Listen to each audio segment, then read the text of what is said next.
Okay, in your exam recently you were asked to consider how reliable is a source such as this,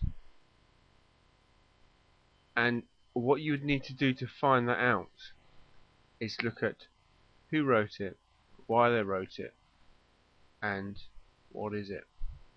So we're just going to use the Bayeux tapestry today to consider reliability. So number one, who drew it?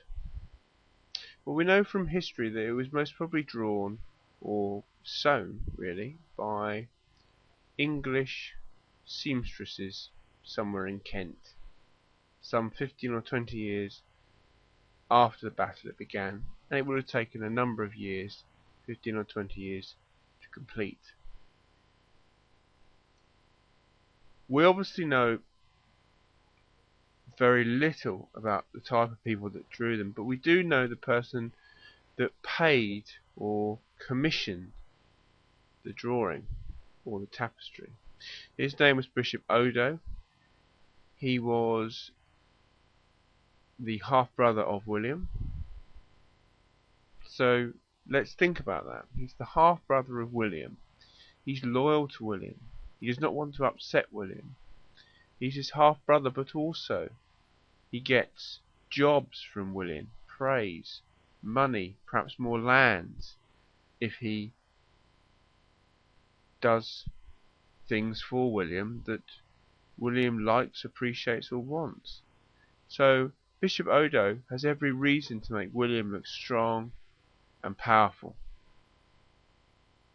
But also, he's trying to tell a story that is believable, and also it's there to convince the English people that see it, the rich lords perhaps, that William is now in charge, and their English king most certainly died. So what is this source? What is the nature of it is the important point. It is a tapestry. That you must put in your answer. Number two, the most important point is the origin, where it's come from. We know it was drawn by English seamstresses, but it was commissioned by Bishop Odo. And we also know the purpose, the point of this source, to show that William had won, to please William, perhaps to make Odo look good, is a suggestion there, to make Odo look good in front of William, but also to let every English person know that William was in charge. So if you weigh all that evidence up and you look at the drawing, I think we can kind of conclude that the reliability of the source is questionable. You can't rely on this as the way in which Harold died, because they weren't there at the time. It was drawn afterwards in the 1080s.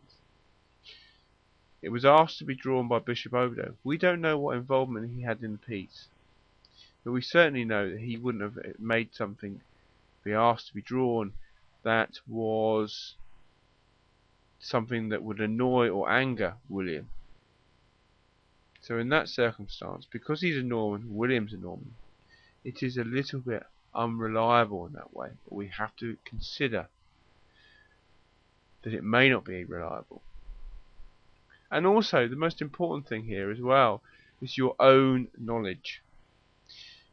You know from your own knowledge that the Anglo-Saxons or Harold's men looked very different to William's men. William, though, here has a Norman shield and has chainmail. He looks like a Norman because the people that drew it didn't know how soldiers looked at them until by the 1080s. They just took that as all soldiers.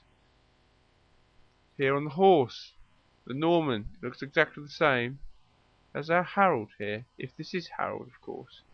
I think one of us drew out previously that his socks were different in the two pictures. If this is Harold here, yes, they've got it right that Harold may have had an axe. Housecarl's axe, that's the name of the soldiers. But would he have dressed like this? No. So in summary, this source may not be totally reliable, because as a tapestry drawn in the 1080s, it was drawn after the event. It was drawn by people that weren't there, who didn't see what even the soldiers looked like. and from our own knowledge we know that there is some inaccuracies there about the way they viewed or drew or sewed them into the page, shields and what they dress in. And also, because it came from Bishop Odo being the person who commissioned it, he may have been trying to impress William, he may have been doing it out of love as a family member, he may have been doing it to show off his own power, to make himself become rewarded by William, or he may have been doing it to make sure that the English finally agreed after a few years that actually Harold is most certainly dead, and the only person in charge in England is William. Answering a question in that way, with statement, support and summary, summarising at the end the most important point, perhaps that Odo was the person that commissioned this, would mean that you get an A grade response on a high marked question as this.